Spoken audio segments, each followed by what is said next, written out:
Enzo Fernandez কি Real মাদ্রিদের পরবর্তী তারকা? ফুটবল বিশ্বে যখনই দলবদলের মৌসুম ঘনিয়ে আসে, কিছু গুঞ্জন দাবানলের মতো ছড়িয়ে পড়ে। বর্তমান ফুটবলের অন্যতম আলোচিত নাম এনজো ফার্নান্ডেজ। 2022 বিশ্বকাপ জয়ী এই আর্জেন্টাইন মিডফিল্ডারকে ঘিরে এখন ফুটবল পাড়ায় নূতন আলোচনার কেন্দ্রবিন্দু। তার চেলসি ছেড়ে রিয়াল মাদ্রিদে পাড়ি জমানোর সম্ভাবনা। চেলসির হয়ে প্রিমিয়ার লিগে তার সময়টা বেশ চড়াই উতারায়ের মধ্য দিয়ে যাচ্ছে।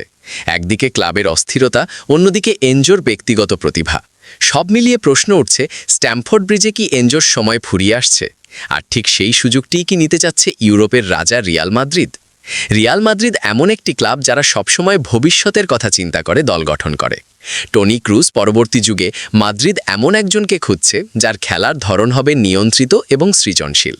এনজো ঠিক সেই জায়গায় দারুণভাবে খাপ খান।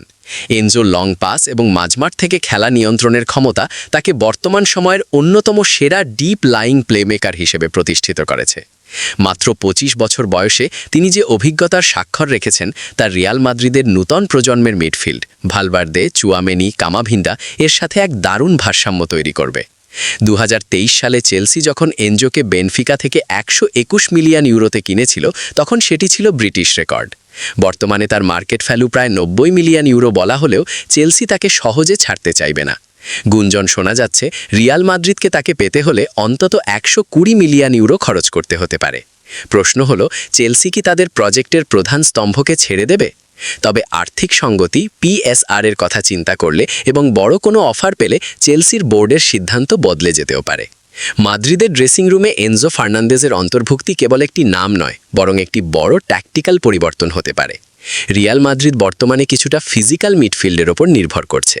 সেখানে এনজোর মতো একজন টেকনিক্যাল ফুটবলার মিডফিল্ড এবং ফরওয়ার্ড লাইনের মধ্যে সেতুবন্ধন হিসেবে কাজ করতে পারেন। বিশেষ করে ভিনিসিয়াস বা এমবাপ্পের মতো গতিশীল খেলোয়াড়দের জন্য এনজোর থ্রু পাসগুলো হতে পারে মারাত্মক অস্ত্র। সব গুঞ্জনই সত্যি হয় না। এই দলবদলের পথে বড় বাধা দুটি। এক, চেলসির লম্বা চুক্তি। এনজোর সাথে চেলসির চুক্তি অনেক লম্বা সময়ের জন্য, তাই ক্লাব রাজি না হলে তাকে বের করে আনা প্রায় অসম্ভব। দুই, অন্যান্য ক্লাবের আগ্রহ। ম্যানচেস্টার সিটি বা পিএসজির মতো ক্লাবগুলো এনজোর ওপর নজর রাখছে। তবে রিয়াল মাদ্রিদের সাদা জার্সি যে কোনো ফুটবলারের জন্যই একটি স্বপ্নের মতো। এনজো কি সেই সাদা রাজকীয় জার্সির মায়ায় পড়ে মাদ্রিদে পাড়ি জমাবেন? এনজো ফার্নান্ডেজ এবং রিয়াল মাদ্রিদের এই গল্পটি এখনও প্রাথমিক পর্যায়ে। ফুটবল প্রেমীরা মুখিয়ে আছে এটা দেখার জন্য যে শেষ পর্যন্ত কি বার্নাবিউতেই গন্তব্য খুঁজে পাবেন এই আর্জেন্টাইন মিডফিল্ডার, নাকি লন্ডনের নীল জার্সি গায়ে তিনি তার শ্রেষ্ঠত্ব প্রমাণ করবেন।